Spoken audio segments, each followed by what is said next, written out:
Breath of the Wild is a good game.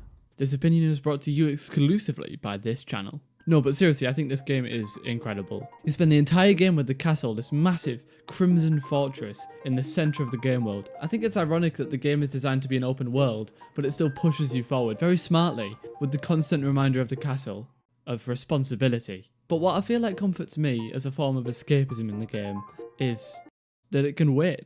You can spend time making the connections you want, doing all the side quests in the world, spending 2 in real life days figuring out why this guy wants raw gourmet meat, and then finding said raw gourmet meat, and then giving him the raw gourmet meat, and then receiving 100 shillings. But that stuff is really fun to me. It gives me something to remember this person in this area for. Interactions like these are spread throughout the map surprisingly densely, and are all memorable in their own separate ways. And on a larger scale, it's awesome when you complete a larger quest like a Divine Beast, and then later in the playthrough you look from across the other side of the map, and you see how much of an effect you've had on the landscape and the people of that area. And I think it's especially cool seeing something you haven't tackled yet almost taunting you from across the map.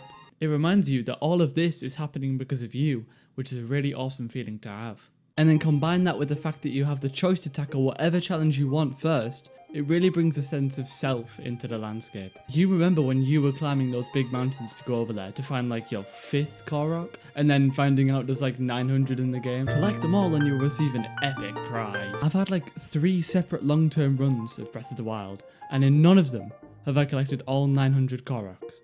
Absolute nightmare. However, there are other collectibles in the game that are more directly useful, such as the shrines, which serve as a reward for exploring. I think that it's very powerful to have a reward centered around where the player decides to go on their own terms, rather than receiving the guaranteed reward linear games have when you finish a particular part of a game. But Breath of the Wild can have all of that non-linear, player-driven exploration, but can still motivate you further with the draw of the castle once again. There are times in the game where you want to dare to get close to the castle, just to take a peek at what dangers lurk there and potentially be rewarded for doing so. But you know that you're not ready. However, at some point down the line, you complete all the Divine Beasts, obtain as many heart containers as you need, and finally, obtain the Master Sword. If you go in spoiler free to all of this, you've achieved it by your own exploration and navigating the game design through your own gut feelings.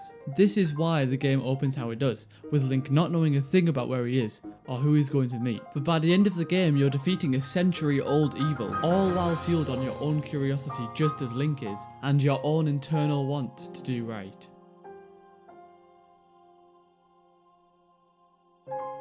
Remove the rain.